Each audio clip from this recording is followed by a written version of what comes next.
Hello students, welcome to my channel Adobrain. आज हम लोग पढ़ेंगे ज्योग्राफी का पहला चैप्टर है रिसोर्सेज एंड डेवलपमेंट, संसाधन और विकास। ये क्लास 10th का चैप्टर 1 फर्स्ट चैप्टर है आपका ज्योग्राफी का। काफी इंपॉर्टेंट चैप्टर है। हम लोग हर क्वेश्चंस को भी डील करेंगे यहाँ पे। जो भी प्रीवियस ईयर क्वेश्चंस है उस सारे क्वेश्चंस को यहाँ पे डिस्कस करेंगे।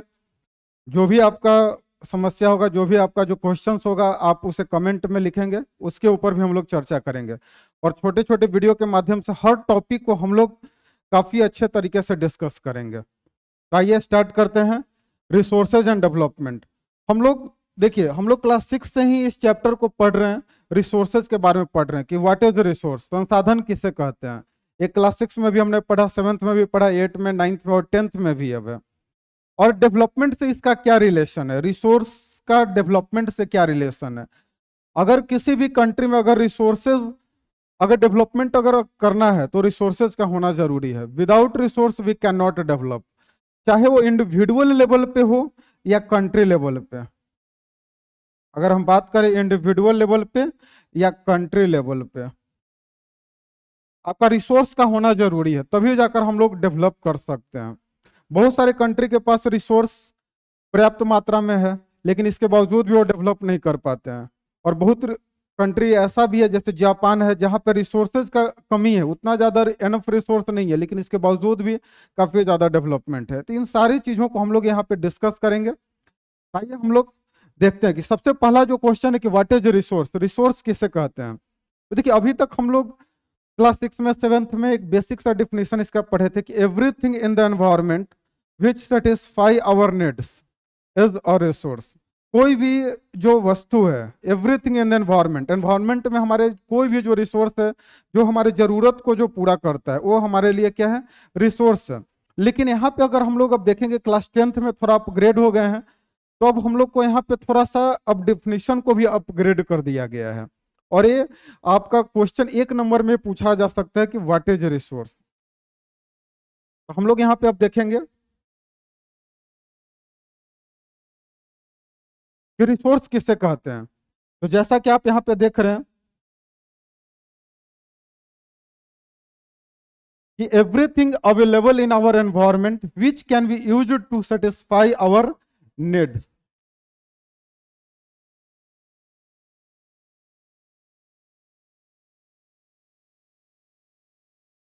देखेंगे हम लोग कि ये रिसोर्स का डिफिनेशन क्या है कि everything available in our environment which can be used to satisfy our need. कोई भी वस्तु, एवरीथिंग, हर एक वस्तु जो कहाँ अवेलेबल है, एनवायरमेंट में अवेलेबल है। एंड जो कहाँ पे काम आ रहा है, which can be used to satisfy our need, जो हमारे जरूरत को पूरा कर रहा है। कोई भी वस्तु जो एनवायरमेंट में हमारे जरूरत को पूरा कर रहा है वो रिसोर्स है। लेकिन यहाँ पे 3 कंडीशन है आपका। ये तीनों कंडीशन को हम लोग को ध्यान में रखना पड़ेगा। पहला कंडीशन है कि इट इज टेक्नोलॉजिकली एक्सेसिबल। पहला जो कंडीशन है कि टेक्नोलॉजिकली एक्सेसिबल होना चाहिए। दूसरा, इकोनॉमिकली फिजिबल होना चाहिए। और तीसरा जो है, कल्चरली एक्सेप्टेबल होना चाहिए। तब जाकर हम लोग इस चीज को रिसोर्स कहेंगे। अब यहाँ पे क्या है, इसको देखेंगे। टेक्नोलॉजिकली एक्सेसिबल का मतलब क्या होता है, कि टेक्नोलॉजिकली एक्सेसिबल क्या है। इसमें देखिए, टेक्नोलॉजी की कोई भी जो चीज है, अगर हमारे पास जैसे टेक्नोलॉजी अगर नहीं होगा तो उसका हम लोग उपयोग नहीं कर सकते हैं। सपोज डेट, जैसे पृथ्वी के नीचे बहुत सारे मिनरल्स हैं, जैसे आयरन है, कोल है आपका, तो हमको वो हमारे लिए रिसोर्स ऐसे नहीं होगा जब तक हम लोग उसको, टेक्नोलॉजी हमारे पास होना चाहिए। पर्याप्त तो टेक्नोलॉजी होगा, हम लोग उसको माइनिंग करेंगे, निकालेंगे, तब जाकर हम लोग उसका यूज कर सकते हैं। तो जो पहला जो आपका है वो टेक्नोलॉजिकली एक्सेसिबल होना चाहिए आपका। दूसरा क्या है कि इकोनॉमिकली फिजिबल होना चाहिए। सपोज डेट, जैसे अभी बिहार में अगर हम बात करें, तो बिहार में जमुई डिस्ट्रिक्ट में या गंगेटिक जो प्लेन एरियाज है, वहाँ पे काफ़ी ज़्यादा पता चला है कि आपका पेट्रोलियम प्रोडक्ट्स है, या कहीं पे आपको जमुई में गोल्ड का रिजर्व है। अब वो रिजर्व तो है, ठीक है, हमारे पास टेक्नोलॉजी भी है कि उसको हम लोग माइनिंग करेंगे, उसको निकाल सकते हैं। लेकिन अगर मान लीजिए बहुत पैसा खर्च करके और वहां से हम लोग माइनिंग स्टार्ट किए, निकाले हम लोग, और उसके बाद क्या हो रहा है, कि पैसा खर्च करके वहां पे माइनिंग किए। माइनिंग करने के बाद क्या हो रहा है कि वहां पे जितना पैसा जो खर्च किए और उसके मुकाबले में जो रिसोर्स हम जो निकाले, जो आयरन वहां से निकाले या गोल्ड जो निकाले बाहर, वो गोल्ड मान लीजिए 2 kg 3 kg 5 kg गोल्ड निकला, मतलब पैसा खर्च हुआ 1 करोड़ रुपया और गोल्ड मान लीजिए निकला 1 लाख रुपए का, तो फिर हमारे लिए बेकार हो जाएगा। तो दूसरा क्या है कि इकोनॉमिकली फिजिबल होना चाहिए आपका। तीसरा है कल्चरली एक्सेप्टेबल, कि वो समाज में एक्सेप्टेबल होना चाहिए। जैसे मान लीजिए अभी न्यूक्लियर एनर्जी है, अब न्यूक्लियर एनर्जी से एटम बम भी बनाया जा सकता है, तो क्या वो कल्चरली समाज के लिए एक्सेप्टेबल है? बिल्कुल नहीं है। अगर उससे इलेक्ट्रिसिटी जनरेट किया जा रहा है तब तो वो एक्सेप्टेबल है, समाज उसे एक्सेप्ट कर रहा है, तो कल्चरली एक्सेप्टेबल भी होना चाहिए। ये तीनों कंडीशन को आपको फुलफिल करना पड़ेगा, तभी जाकर, जब तक ये तीनों कंडीशन आपका फुलफिल नहीं होगा तब तक हम लोग किसी भी चीज को रिसोर्स नहीं बोलेंगे। आई होप आपको ये समझ में आया होगा। ये 1 नंबर में बोर्ड एग्जाम में निश्चित आपसे पूछा जाएगा, पूछा जा सकता है कि रिसोर्स किसे कहते हैं। तो everything available in our environment which can be used to satisfy our needs, जो हमारे नीड्स को जो पूरा करता हो। लेकिन 3 कंडीशन है। पहला कंडीशन क्या हमने चर्चा किया, टेक्नोलॉजिकली एक्सेसिबल होना चाहिए, टेक्नोलॉजिकली एक्सेसिबल होना चाहिए। दूसरा इकोनॉमिकली फिजिबल होना चाहिए और तीसरा कल्चरली एक्सेप्टेबल होना चाहिए, तब हम लोग इसे रिसोर्स कहेंगे। अब आगे हम लोग देखेंगे।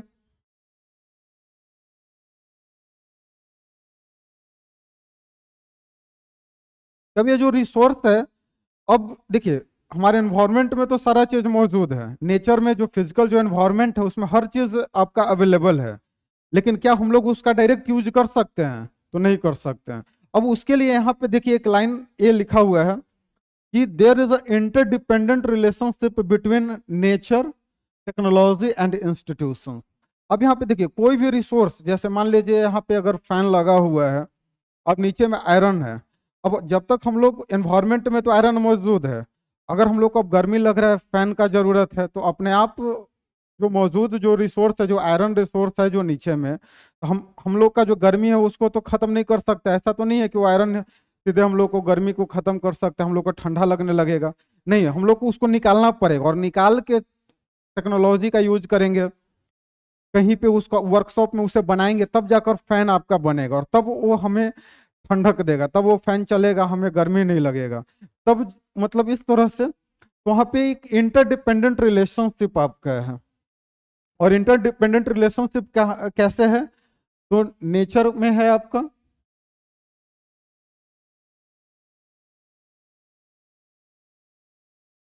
देखेंगे। अब यहाँ पे देखिए, यहाँ पे जो एक हम लोग ह्यूमन बींग्स हैं, अब ह्यूमन बींग्स हम लोग हैं एज अ पर्सन, अब हम लोग इंटरेक्ट करते हैं कि जो भी फिजिकल एनवायरनमेंट में, देखिए there is a interdependent relationship, एक इंटरडिपेंडेंट रिलेशनशिप है किसमें? नेचर में, टेक्नोलॉजी में और इंस्टीट्यूशंस में। अगर हम लोग बात करें, यहाँ पे लिख देते हैं, नेचर आपका हो गया, दूसरा यहाँ पे टेक्नोलॉजी है आपका, और तीसरा जो है यहाँ पे इंस्टीट्यूशंस है।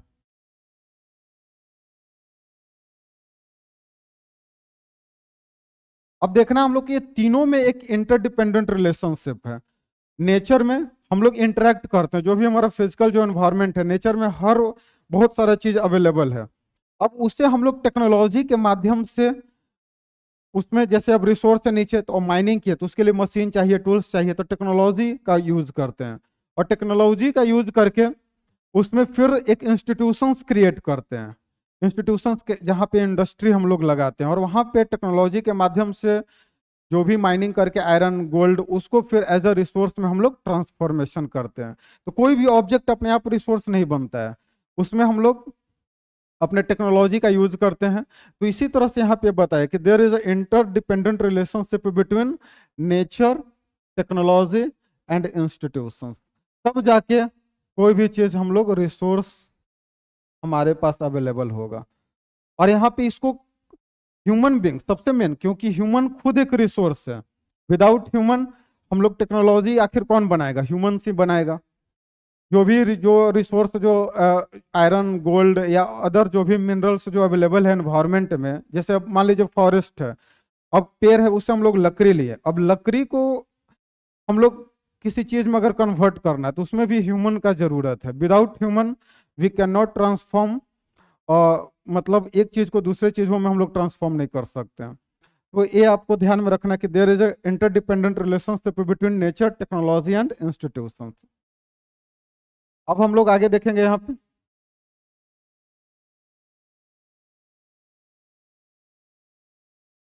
अब देखिए उसी चीज को यहाँ पे बताया गया, द प्रोसेस ऑफ ट्रांसफॉर्मेशन।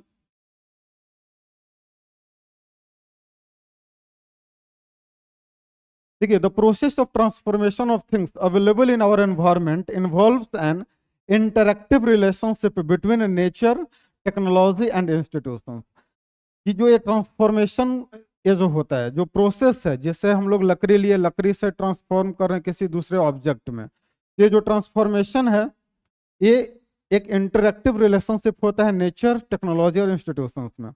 अब यहाँ पे देखिए, human beings interact with nature through technology and create institutions to accelerate their economic development. और अगर यहाँ पे अगर हम लोग एज अ ह्यूमन अगर डेवलपमेंट चाहते हैं तो हम लोग को इंटरैक्ट करना पड़ता है। तो ह्यूमन बींग्स इंटरैक्ट, अब किससे इंटरैक्ट करते हैं? तो नेचर से। अब नेचर से कैसे इंटरैक्ट करते हैं? तो थ्रू टेक्नोलॉजी, टेक्नोलॉजी के माध्यम से हम लोग इंटरैक्ट करते हैं। जैसे गोल्ड नीचे में है, अगर गोल्ड को निकालना है जमीन से तो टेक्नोलॉजी का हेल्प लेंगे। एंड क्रिएट, और क्या क्रिएट करते हैं कि इंस्टीट्यूशंस क्रिएट करते हैं, और उससे हम लोग अपने इकोनॉमिक डेवलपमेंट को एक्सेलरेट करते हैं। बहुत सारा इंडस्ट्री में हम लोग जब रिसोर्स को ट्रांसफॉर्म करते हैं, उससे कोई ऑब्जेक्ट बनाते हैं, कोई प्रोडक्ट बनाते हैं, और उस प्रोडक्ट को हम लोग यूज करते हैं, तब जाके हमारा इकोनॉमिक डेवलपमेंट होता है। आई होप आपको यह समझ में आया होगा। अब देखिए, अब यहाँ पे एक क्वेश्चन यहाँ पे है कि do you think that resources are free gifts of nature as is assumed by many? क्या आपको लगता है कि ये जो नेचर में जो आपको रिसोर्स है, क्या एक फ्री गिफ्ट है? तो बिल्कुल भी नहीं। यहाँ पे जो क्वेश्चन है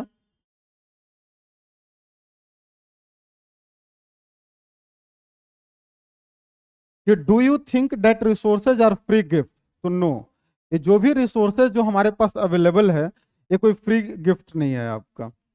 लेकिन बहुत सारे लोगों के द्वारा ऐसा समझा जाता है कि एक फ्री गिफ्ट है, ऐसा नहीं है। इसमें कैसे होता है कि resources are a function of human activity. जो भी रिसोर्स है आपका एक फंक्शन है, किसका फंक्शन है? ह्यूमन एक्टिविटीज का। अगर हम लोग ह्यूमन एक्टिविटीज अगर करना अगर बंद कर दें, कोई भी ह्यूमन अगर कोई एक्टिविटी ना करे, तो क्या कोई भी रिसोर्स हमारे पास आ सकता है? नहीं आ सकता है। जैसे मान लीजिए हमारे पास टेबल है, अगर वो टेबल को कोई ना कोई ह्यूमन एक्टिविटीज हुआ होगा, तभी तो फॉरेस्ट से लकड़ी लाया गया काट कर, फिर लकड़ी को ट्रांसफॉर्म किया गया टेबल में। तो अगर वहां पे अगर ह्यूमन एक्टिविटीज अगर ना हो तो रिसोर्स हमारे पास अवेलेबल नहीं हो पाएगा। Human beings themselves are essential component of resources. Resource का एक खुद एक आवश्यक एक कंपोनेंट है ह्यूमन बींग्स। अब देखिए, अब यहाँ पे दे ट्रांसफॉर्म, अब कैसे ह्यूमन एक्टिविटीज करता है? तो ये लाइन में देखिए, they transform material available in our environment into resources and use them. हम लोग as a human beings transform करते हैं, किसी भी मटेरियल को क्या करते हैं? ट्रांसफॉर्म करते हैं, और उसको हम लोग रिसोर्स बनाते हैं, और तब जाके उसका हम लोग यूज करते हैं। अब इसमें आगे देखिए, this resources can be classified in the following veg. अब हम लोग रिसोर्स को अलग अलग टाइप में क्लासिफाई करते हैं। अब यहाँ पे देखिए, हम लोग इस तरह से रिसोर्स का यूज कर रहे हैं, जब तक ह्यूमन एक्टिविटीज नहीं करेंगे तब तक वो रिसोर्स हमारे लिए नहीं बन पाएगा। ह्यूमन एक्टिविटीज करेंगे, बहुत सारे अलग अलग एक्टिविटीज करते हैं, तब जाके किसी चीज को हम लोग ट्रांसफॉर्म करते हैं मटेरियल को एज अ रिसोर्स, और हम लोग उसका यूज करते हैं। तो यूजेस के आधार पे हम लोग इसको अलग अलग टाइप में क्लासीफाई किए हैं। ये देखिए, अब यहाँ पे एक चीज ध्यान देना है कि नया सिलेबस जो है हमारा, उसमें केवल बस आपको एक नंबर में पूछा जा सकता है क्लासिफिकेशन को, कि on the basis of origin क्या है, exhaustibility, on the basis of ownership and on the basis of status of development. ये आपका 4 जो पॉइंट है, ये चारों पॉइंट में अलग अलग क्लासिफिकेशन बताया गया। अब इसको डिटेल में नहीं पढ़ना, न्यू सिलेबस में इसे हटा दिया गया है। जो पुराना वाला जो सिलेबस है उसमें हम लोग इसको डिफाइन करके भी पढ़े थे। तो क्लासिफिकेशन को हम लोग देख लेते हैं यहाँ पे। These resources can be classified into following ways. On the basis of origin, अगर हम लोग बात करें ओरिजिन का, तो ओरिजिन के आधार पे 2 पार्ट में इसको बांटा गया है, बायोटिक एंड अबायोटिक। ओरिजिन मतलब उत्पत्ति, इसका उत्पत्ति कैसे हुआ, ओरिजिन कहाँ से है, तो इसके आधार पे 2 है point, biotic and abiotic. Living things related to the biotic and non-living things related to a biotic. दूसरा on the basis of exhaustibility अगर बात करें,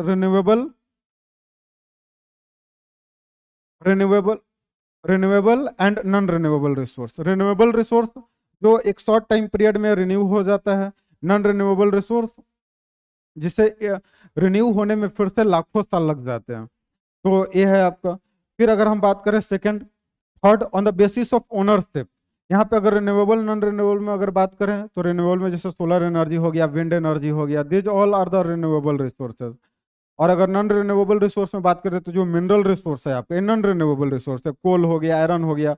अब कोल ऐसा नहीं है कि आज हम लोग यूज किए, माइनिंग किए, वहां से अगले दिन तुरंत बन जाएगा, इसको बनने में लाखों साल लग जाते हैं।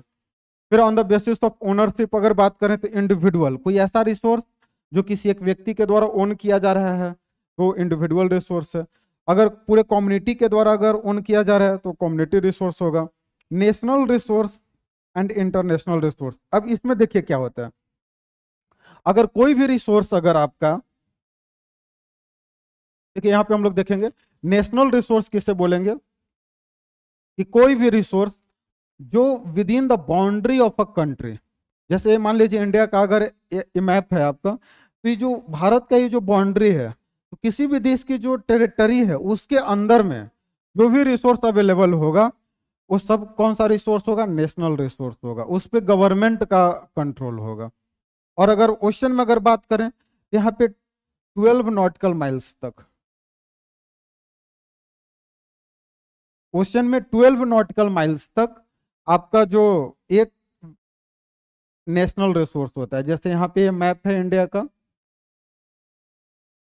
अब ये ओशन इधर बे ऑफ बंगाल, अब यहाँ पे ये जो लैंड एरिया है यहाँ से 12 नॉटिकल माइल्स तक ये जो एरिया होगा, यहाँ पे जितना भी ये जो रिसोर्स होगा 12 नॉटिकल माइल्स तक, ये सब नेशनल रिसोर्स होगा। अब इंटरनेशनल रिसोर्स किससे कहेंगे, तो इंटरनेशनल रिसोर्स में क्या होगा कि 200 नॉटिकल माइल्स के बाद, बियॉन्ड 200 नॉटिकल माइल्स, इसे ओपन सी बोला जाता है। जैसे यहां तक अगर हम बात करें तो ये ओपन सी इसके बाद है, और ओपन सी में किसी एक कंट्री का कोई कंट्रोल नहीं होता है। वहां पे इंटरनेशनल जो कम्युनिटी है उनके माध्यम से उनको, अगर मान लीजिए open sea beyond 200 nautical miles from the land area, अगर किसी को अगर कोई एक्सप्लोरेशन करना है, कोई रिसर्च करना है, या कोई माइनिंग, कोई भी अगर वहां से अगर मिनरल्स का यूज करना है, तो उसके लिए इंटरनेशनल कम्युनिटी का कंसेंस आपका जरूरी है, सहमति जरूरी होता है।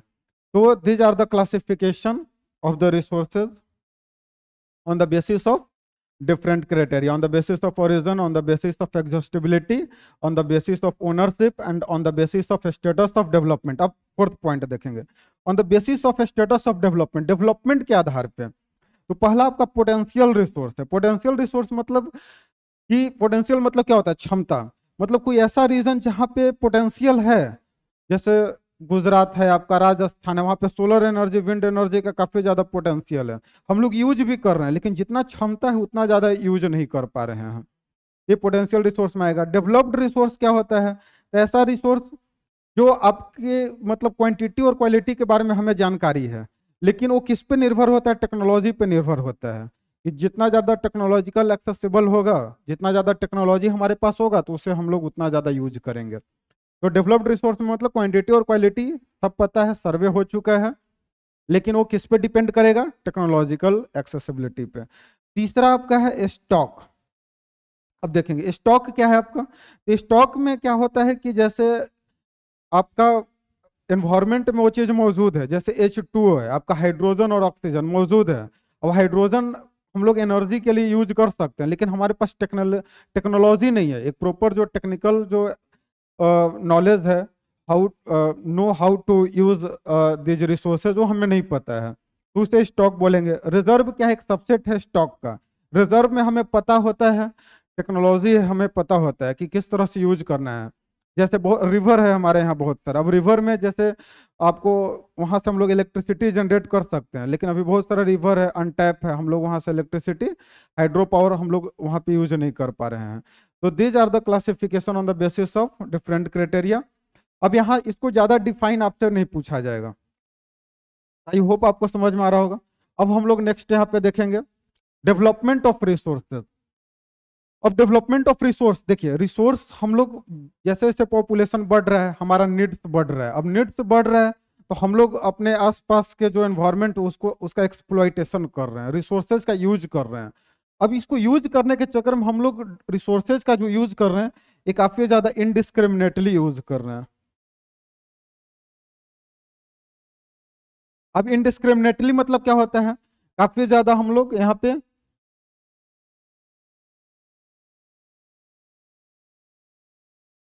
देखिए resources are vital for human survival as well as for maintaining the quality of life. अब जो रिसोर्स है ये हमारे लिए काफी इंपॉर्टेंट है, vital for human survival as well as for maintaining the quality of life. और हमारा जो क्वालिटी ऑफ लाइफ है उसको मेंटेन करने में भी रिसोर्सेज का काफी ज्यादा योगदान है।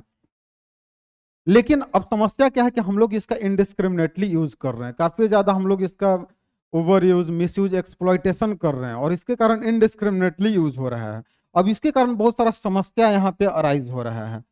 तो these are the major problems. अब ये एग्जाम में आपको पूछा जाएगा, ये काफी इंपॉर्टेंट है, स्टार मार्क्स यहाँ पे लगाया जा रहा है, काफी इंपॉर्टेंट है। ये डेवलपमेंट ऑफ रिसोर्सेज में कि जिस तरह से हम लोग डेवलपमेंट कर रहे हैं रिसोर्स का, अब रिसोर्स का डेवलपमेंट करने के चक्कर में हम अपना डेवलपमेंट करने के चक्कर में रिसोर्स का कैसा यूज कर रहे हैं, तो इनडिस्क्रिमिनेटली यूज कर रहे हैं। कैसा यूज कर रहे हैं याद रखना, इनडिस्क्रिमिनेटली। अब इनडिस्क्रिमिनेटली यूज के कारण आपका ये 3 पॉइंट बुक में दिया गया है, ये काफी इंपॉर्टेंट है। ये 3 पॉइंट, ये 3 जो मेजर प्रॉब्लम्स है जो आपका किसके कारण अराइज हो रहा है, इनडिस्क्रिमिनेटली यूज के कारण। पहला आपका पॉइंट है depletion of resources for satisfying the greed of a few individuals. अब देखिए, अब ग्रीड मतलब क्या होता है, लालच। अब किसी कुछ लोगों के लालच के कारण क्या हो रहा है, रिसोर्सेज का डिप्लीशन हो रहा है। रिसोर्सेज का क्या हो रहा है, डिप्लीशन हो रहा है। मतलब कुछ लोगों का जो लालच है वो काफी ज्यादा है। अब देखिए यहाँ पे एक स्टेटमेंट आगे पे आएगा कि गांधी जी का ये कहना था कि हमारे पास काफी there is enough resources to fulfil the needs of the people but not enough resources to fulfil the greed of one person.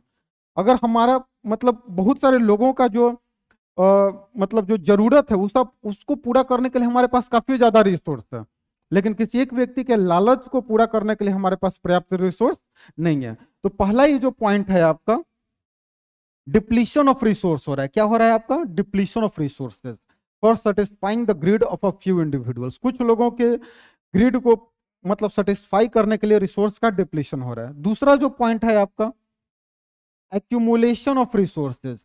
Resources का एक्यूमुलेशन हो रहा है with in the few hands, कुछ लोगों के पास रिसोर्सेज जमा हो रहा है। अब इसके कारण क्या हो रहा है कि which in turn divided the society in 2 segments, haves and have not, haves and have nots, और रिच एंड पुअर।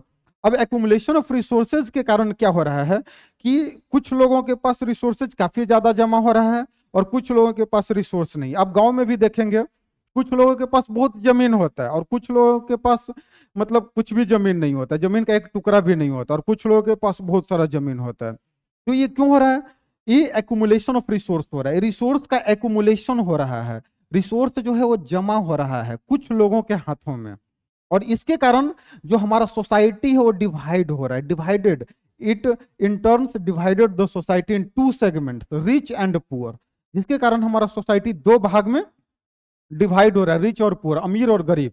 अमीर बहुत अमीर होते जा रहे हैं और गरीब होते जा रहा है। तीसरा जो पॉइंट है indiscriminate exploitation of resources has led to the global ecological crisis such as global warming, ozone layer depletion and environmental pollution and land degradation। अब यहां पे देखिए हम लोग अब क्या क्या हो रहा है, indiscriminate exploitation के कारण अब 2 तरह का यहां पे हम लोग समस्या देख रहे हैं। एक सोसाइटी में एक समस्या हो रहा है, सोशल इश्यूज है, और दूसरा आपका जो है एनवायरमेंटल इश्यूज है। अब ध्यान देना, 2 पॉइंट यहां पे हम लिख रहे हैं, एक आपका जो है एक सोशल प्रॉब्लम्स है और दूसरा कौन सा प्रॉब्लम है,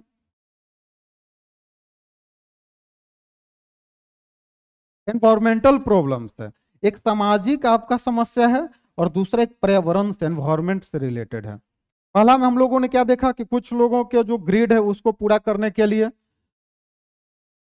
ग्रिड को पूरा करने के लिए रिसोर्स का क्या हो रहा है, डिप्लीशन हो रहा है। तीसरा पॉइंट में हम लोग सेकंड पॉइंट में क्या देखा, रिसोर्सेज का एक्यूमुलेशन हो रहा है कुछ हाथों में, जिसके कारण हमारा जो सोसाइटी है वो डिवाइडेड हो रहा है। सोसाइटी दो सेगमेंट्स में, कौन कौन सा, rich and poor, haves and have not.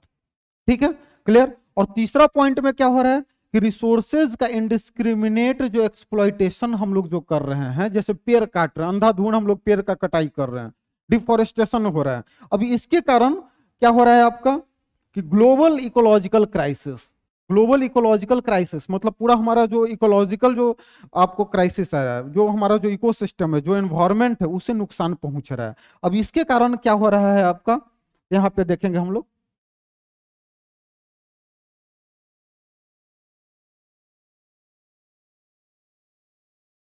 देखिए अभी इसके कारण क्या हो रहा है कि पहला ग्लोबल वार्मिंग हो रहा है।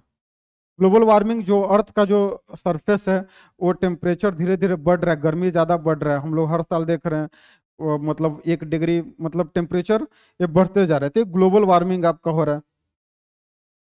दूसरा क्या है, ओजोन लेयर का डिप्लीशन हो रहा है, जो ओजोन लेयर है आपका उसमें डिप्लीशन हो रहा है। तीसरा क्या है, एनवायरमेंटल पोल्यूशन हो रहा है, और जो लैंड का जो क्वालिटी है ये भी डिग्रेड कर रहा है, लैंड डिग्रेडेशन हो रहा है। तो these are the environmental problems. अब यहाँ पे ध्यान देना है, ये कौन सा प्रॉब्लम्स है आपका, एनवायरमेंटल प्रॉब्लम्स। और ये जो दोनों जो आपका है ये कौन सा प्रॉब्लम था, सोशल प्रॉब्लम। आई होप आपको ये समझ में आया होगा। फिर चौथा पॉइंट क्या है, an equitable distribution of resources has become essential for a sustained quality of life and global peace. अब यहाँ पे देखेंगे, आई होप आपको ये समझ में आ गया होगा कि हम लोग इनडिस्क्रिमिनेट यूज कर रहे हैं और जिसके कारण ये 3 समस्या हो रहा है। अब हम लोग यहाँ पे देखेंगे, अब इस तरह का समस्या अगर बढ़ते जाएगा तो इसके कारण काफी ज्यादा जो हमारा जो प्लेनेट है खतरा में आ जाएगा, जो प्लेनेट है वो डेंजर जोन में आ जाएगा। अब इसके लिए रिसोर्सेज का कैसा डिस्ट्रीब्यूशन जरूरी है, इक्विटेबल डिस्ट्रीब्यूशन जरूरी है। एक समान डिस्ट्रीब्यूशन होना चाहिए रिसोर्सेज का, जो यहाँ पे अभी हमने देखा है कि accumulation of resources in few hands. अब इसके कारण सोसाइटी डिवाइड हो रहा है 2 सेगमेंट्स में, रिच और पुअर में। तो वही बता रहा है कि भाई डिस्ट्रीब्यूशन कैसा होना चाहिए, तो इक्विटेबल डिस्ट्रीब्यूशन होना चाहिए, एक समान डिस्ट्रीब्यूशन होना चाहिए, किसका, रिसोर्सेज का। और एक काफी ज्यादा जरूरी है एक sustained quality of life and global piece के लिए। पूरे विश्व में अगर शांति चाहते हैं, अगर इंडिविजुअल लेवल पे, जैसे घर में ही आप देखेंगे, अगर कोई अगर रिसोर्स आता है, जैसे मान लीजिए हमारे पिताजी मिठाई लाते हैं, अब किसी को ज्यादा मिलेगा या और किसी को कम मिलेगा, तो क्या होगा, वहां पे लड़ाई कॉन्फ्लिक्ट होगा। तो कैसा डिस्ट्रीब्यूशन होना चाहिए, इक्विटेबल डिस्ट्रीब्यूशन होना चाहिए, एक समान डिस्ट्रीब्यूशन होना चाहिए रिसोर्स का, तभी जाके हमारा जो क्वालिटी ऑफ लाइफ है वो बेहतर होगा और एक ग्लोबल पीस मेंटेन होगा। आई होप आपको समझ में आ रहा होगा। अब इसके लिए तो क्या जरूरी है, तो सस्टेनेबल डेवलपमेंट। अब इसके बारे में हम लोग चर्चा करेंगे कि इक्विटेबल डिस्ट्रीब्यूशन कैसे हो और इसका समस्या। अब ये तो समस्या हमने देख लिया कि ये सब सारा समस्या है, यहाँ पे डिप्लीशन ऑफ रिसोर्स हो रहा है, एक्यूमुलेशन ऑफ रिसोर्स हो रहा है, इंडिस्क्रिमिनेट एक्सप्लॉइटेशन ऑफ रिसोर्सेज हो रहा है। अब इस समस्या से निजात कैसे पाना है, और नहीं तो अगर ऐसे यूज करते रहेंगे तब तो हमारा दोनों समस्या, एक सोसाइटी में जो समस्या हो रहा है सोशल प्रॉब्लम्स, और दूसरा एनवायरमेंटल प्रॉब्लम्स, दोनों तरह का प्रॉब्लम्स हो रहा है। मतलब हमारा सोसाइटी भी खत्म हो जाएगा, सोसाइटी भी बर्बाद हो जाएगा, कॉन्फ्लिक्ट होगा, लड़ाई झगड़ा होगा, और एनवायरमेंट को भी नुकसान हो रहा है, एनवायरमेंटल प्रॉब्लम्स। ये दोनों प्रॉब्लम्स याद रखना, सोशल एंड एनवायरमेंटल प्रॉब्लम्स। अब इसके लिए तो एक आइडिया यहाँ पे है, सस्टेनेबल डेवलपमेंट किसे कहते हैं, व्हाट इज सस्टेनेबल डेवलपमेंट। तो देखिए, sustainable economic development means development should be take place without damaging the environment. अब सस्टेनेबल डेवलपमेंट यहाँ पे एक आइडिया, कैसे आइडिया जनरेट हुआ उसको भी हम लोग डिस्कस करेंगे। पहले सस्टेनेबल डेवलपमेंट होता क्या है इसे हम लोग देखेंगे। अब सस्टेनेबल डेवलपमेंट क्या होता है, तो एक ऐसा डेवलपमेंट जिसमें हम लोग एनवायरमेंट को नुकसान नहीं पहुंचाते हैं। अब यहाँ पे देखिए क्या लिख रहा है कि sustainable development means development should take place without damaging, मतलब डेवलपमेंट ऐसा डेवलपमेंट होना चाहिए जिसमें विदाउट डैमेजिंग द एनवायरमेंट, जिसमें एनवायरमेंट को कोई डैमेज नहीं करना है। And development in the present should not compromise with the needs of the future generation. और देखिए अब यहाँ पे प्रेजेंट जनरेशन का भी ख्याल रखना है। जैसे मान लीजिए सपोज डेट, जैसे इलेक्ट्रिसिटी जनरेट हम लोग कर रहे हैं और 80% अभी के डेट में भारत में जो इलेक्ट्रिसिटी जनरेट होता है वो कोल से हो रहा है।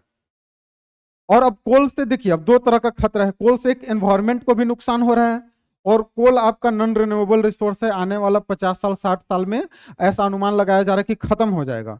अब मान लीजिए जब खत्म हो जाएगा तब उसको बचाने के लिए तब तो हम लोग को कोल का यूज बंद करना पड़ेगा। अब कोल का यूज अगर बंद कर देंगे तब तो अभी के डेट में जो 80% इलेक्ट्रिसिटी जनरेट हो रहा है कोल से, तब तो ये काफी ज्यादा समस्या होगा। तो अगर रोक भी नहीं सकते हैं, तो ये समस्या का समाधान नहीं है कि कोल का यूज बंद कर दें। लेकिन अब क्या समाधान वो हम लोग देखेंगे। यहाँ पे वही चीज बता रहा है कि सस्टेनेबल इकोनॉमिक डेवलपमेंट एक ऐसा डेवलपमेंट है कि development should take place without damaging the environment, जिसमें एनवायरमेंट को भी नुकसान ना हो और प्रेजेंट जो जनरेशन में, प्रेजेंट में भी कोई कॉम्प्रोमाइज नहीं होना चाहिए, और फ्यूचर में भी हम लोग अपने रिसोर्स को क्या करें, बचा के रखें। तो इसे सस्टेनेबल डेवलपमेंट कहते हैं। तो आई होप आपको समझ में आ रहा होगा।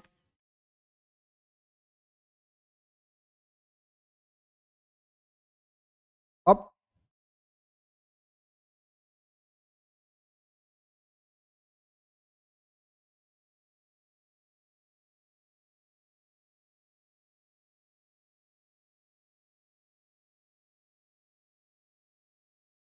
देखिए, अब हम लोग देखें, यहाँ कट गया था थोड़ा सा, बीच में काट दिया।